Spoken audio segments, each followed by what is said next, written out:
गहराई से धन्यवाद। हाँ, इस मौके पर हम सब लोग के बीच हम सब लोग को हौसला बढ़ाने के लिए और पूरी लड़ाई की जिम्मेदारी अपने कंधे पर उठाने के लिए बाबा साहब के पौध भीमराव यशवंतराव अम्बेडकर जी इस मौके पर मौजूद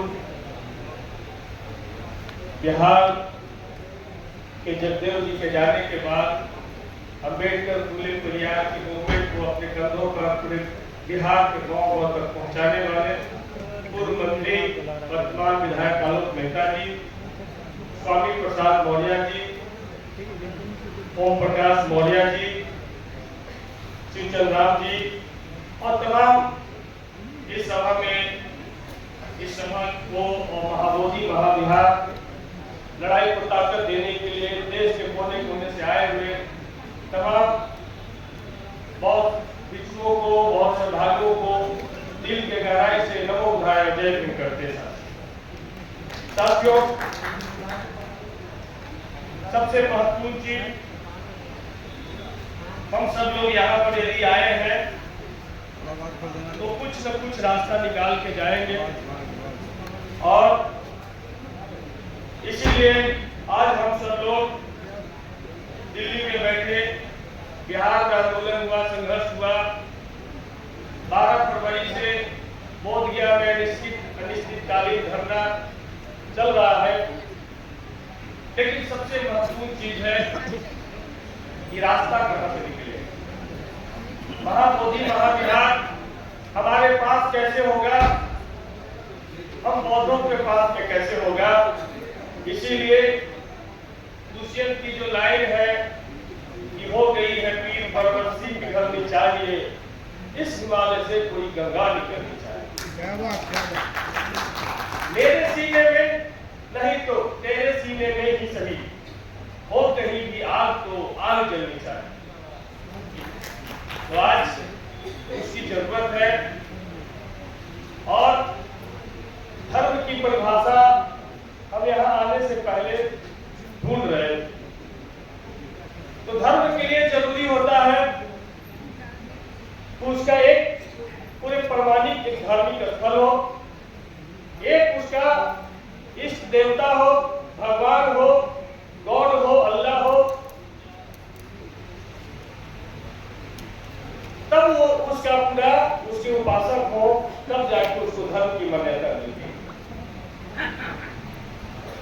हिंदू धर्म नहीं था, उसका कोई एक धार्मिक स्थल नहीं था, उसके एक कोई प्रमाणित देवता नहीं थे।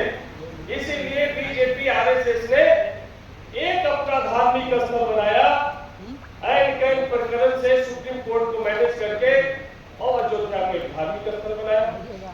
एक देवता स्थापित करने की पूरी भारत में कोशिश कर रहे हैं और राम को स्थापित करने की कोशिश कर रहे हैं, तब जाके इंटरनेशनल मान्यता इनको धर्म को मिलेगा। लेकिन जो बौद्ध विरासत ऑलरेडी बौद्ध विरासत इंटरनेशनल धर्म है, पूरे दुनिया में इस धर्म को माना जाता है, लेकिन वो जानते हैं कि हिंदू धर्म को, पाखंड आधारित धर्म को सबसे ज्यादा किसी से खतरा है तो बौद्ध धर्म से, क्योंकि बौद्ध समता स्वतंत्रता बंधुता के आधारित धर्म है। ये जात पात पाखंड का कोई स्थान नहीं है, वैज्ञानिक चिंतन पे आधारित पूरा बौद्ध का विचार है, इसीलिए उनको पूरा खतरा है।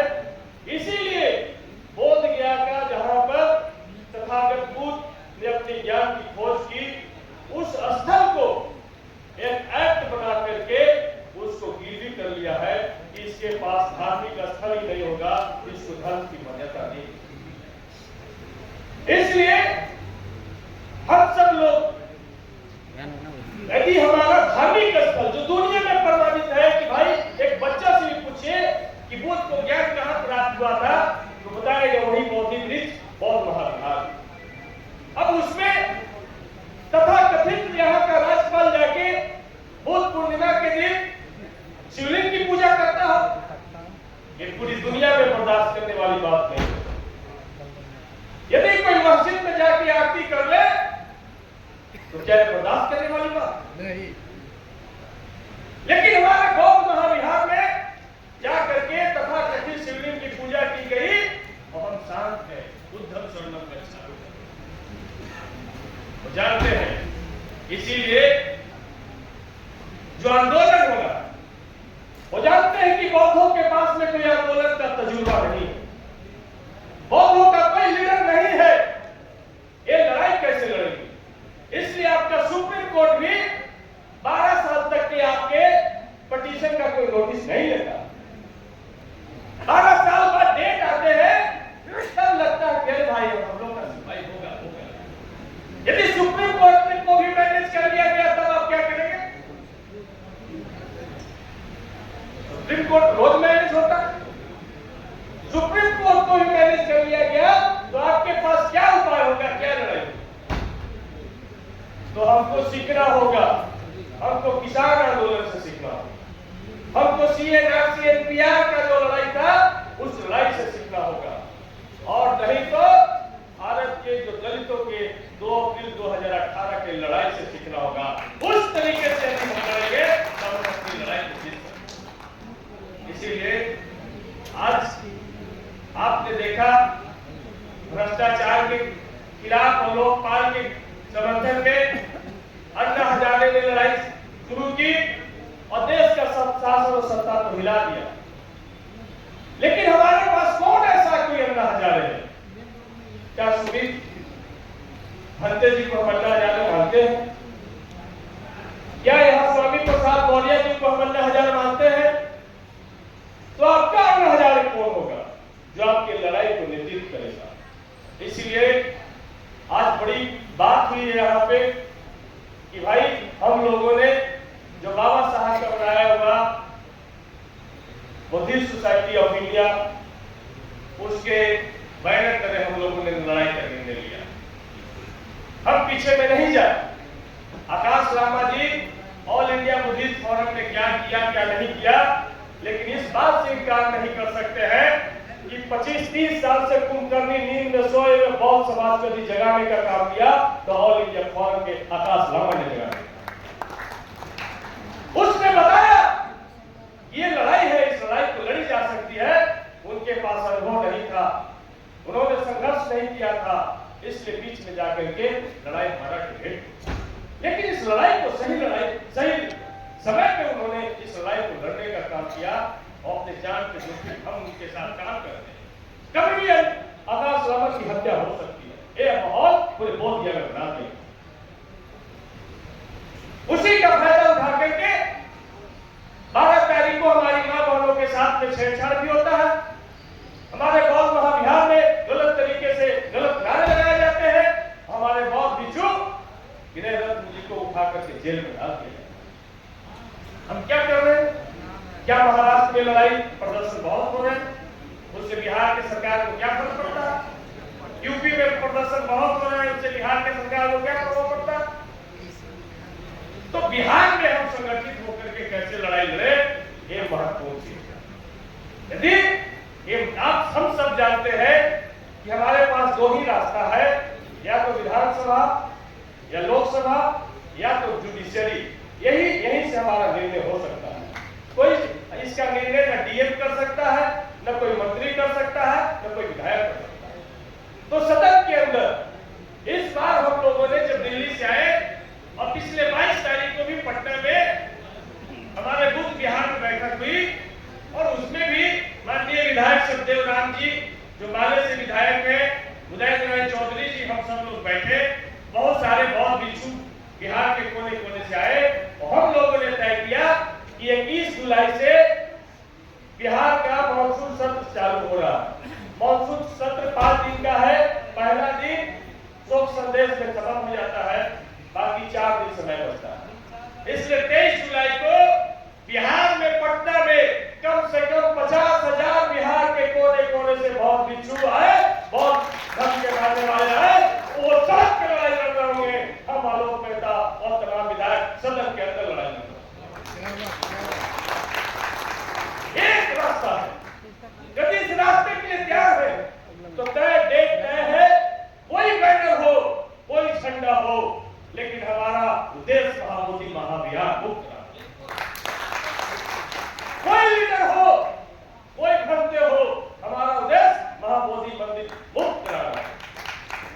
इसलिए साथियों, हम आप तमाम लोग से चाहते हैं कि हम लोगों ने पूरे बिहार में इसकी प्रचार प्रसार चल रही है कि 23 जुलाई को एक बड़ा रैली जिसमें 50,000 कम से कम संख्या हो, उससे ज्यादा हो तो और बेहतर हो। सड़कों पे जब लाठी चले, सड़कों पे जब वाटर कैनन का इस्तेमाल हो, हमारे बौद्ध नीतियों पर लाठी चले, ये दृश्य पूरी दुनिया में जाना चाहिए कि बिहार के बौद्धों के साथ में क्या हालात है। तब जाकर के हम आंदोलन को जीत सकते हैं। नहीं तो महाबोधि महाविहार कोई मामूली चीज नहीं है, इतना आसानी से आपको नहीं मिलने जा रहा। वहां डॉलर आता, डॉलर। बिहार का या देश का कोई ऐसा धार्मिक स्थल बताइए जहां डॉलर आता है? भारत का एकमात्र धार्मिक स्थल है बौद्ध महाविहार जहां पे डॉलर आता है। और वर्ल्ड ट्रेड सेंटर को इस सरकार ने पीटीएम एक्ट बना करके 4 बौद्ध 4 हिंदू और जिला पदाधिकारी भी जो वही अध्यक्ष होगा जो हिंदू, 5 हिंदू 4 बौद्ध बना करके वर्ल्ड ट्रेड सेंटर को वर्ल्ड ट्रेड सेंटर में तब्दील कर दिया। आज यदि महाबोधि महाविहार के जो सदस्य पीटीएमसी के उनकी प्रॉपर्टी की जांच कर ली जाए तो अरबों रुपया में निकलेगा। देश की सबसे लग्जरी गाड़ी से चलते उनके बिल ये है उसकी कमाई। इसलिए ये मामूली लड़ाई नहीं है। हम सब लोग इस लड़ाई में यदि संकल्पित है, इस लड़ाई को जीतना है तो एकजुट होकर के हम सब लोग को काम करना होगा। एक छोटी सी कहानी सुनाकर हम अपनी बात को खत्म करेंगे। आलोक मेहता जी है, उनको बोलना है। भत्ते जी की कष्ट को हम समझ रहे हैं कि जंगल का राजा शेर हुआ करता था। शेर बूढ़ा होने लगा, एक नौजवान शेर आ गया। वो हमेशा प्रयास करे कि अब तुम बूढ़ा हो गया, अब राजपाट छोड़ो, हम राजा होंगे। लेकिन वो कहता था कि जब तक हमारे जान में ताकत है तब तक हम राजा रहेंगे, जब हम मर जाएंगे उसके बाद तुम राजा होना। ये बात पूरे जंगल में फैल गई कि दोनों शेर में पड़ता नहीं है। तो एक दिन जंगल का राजा शेर घूम रहा था अकेले और कुत्तों के झुंड ने उस पर हमला कर दिया। जब कुत्तों की झुंड ने हमला कर दिया, जब बूढ़ा शेर राजा मरने को हुआ तो नौजवान शेर को पता चला, दौड़ते हुए आया और सबको झपट्टा मार के उस बूढ़े शेर को बचाने का काम किया। तो बूढ़े शेर ने कहा होश आने के बाद, तुमने मुझे बचाया क्यों? हम तो मर जाते, तुम राजा हो जाते। तो नौजवान शेर ने कहा कि शेर महाराज, हमारी फूट की चर्चा इतने शहर में, इतने जंगल में न फैल जाए कि कुत्ते भी हम पे हमला कर दे, हमको शेर मारने से इनकार कर दे। इसलिए हमने आपकी जान बचाया। यही आंदोलन का हो रहा। रोज मीटिंगें हो रही है, परिणाम कुछ हो नहीं रहा। कभी दिल्ली में बैठक, कभी कानपुर में बैठक, कभी नागपुर में बैठक, कभी बोधगया में बैठक, लेकिन रिजल्ट क्या हो रहा? इसलिए हमारी फुट की चर्चा इतनी दूर तक न चला जाए कि घंटा बजाने वाला पंडा वहां जाकर फिर से आरती शुरू करे। इसीलिए हमारा पूरा कमिटमेंट, हमारा पूरा ताकत, जब तक हम विधायक हैं, विधायक रहे या न रहे, जब तक इस धरती पर रहेंगे, इस आंदोलन के लिए अपनी जीवन देने के लिए तैयार हैं। दूसरा, जब 21 तारीख से इस बार हाउस चलेगा तो प्राइवेट डील हम इस बार लेकर के आ रहे हैं कि पीटीएमसी एक्ट निरस्त करो और पूर्ण प्रबंधन बौद्धों का हाथ में, और उस पर सरकार का हम जवाब चाहेंगे, सदन में हम चर्चा चाहेंगे और जरूरत पड़ा तो हम वोटिंग चाहेंगे। हम देखना चाहते हैं कि बहुजन के साथ वोटिंग करें। तो ये चीज हम करेंगे। इन्हीं बातों के साथ आप सब लोग इसी तरीके से एकजुट रहिए। पूरी दुनिया का समर्थन हम सब लोग को मिल रहा है। बौद्ध अम्बेडकर, फूले जगदेव, मानवर काशीराम, कर्पूरी ठाकुर, तमाम लोग के मानने वाले लोग आपके साथ खड़ा होने के लिए तैयार हैं। बस हमारी एकजुटता, हमारा समर्पण उनको एकजुट करने में मील का पत्थर साबित करेगा। हम जितना एकजुट होंगे उतना ही हम सब लोग कामयाबी की तरफ बढ़ेंगे। इसी उम्मीद, इसी विश्वास के साथ हम अपनी बात को समाप्त करते हैं कि उठा है तूफान, जमाना बदल रहा, उठा है तूफान, जमाना बदल रहा, अब जागा है दुनिया से भी देखो फूट रहे हैं उजियाले, अब थर थर थर थर कांप रहे हैं ये हाफ पैंट वाले, ये 2 दिन का मेहमान जमाना बदल रहा, उठा है जमाना बदल रहा। बहुत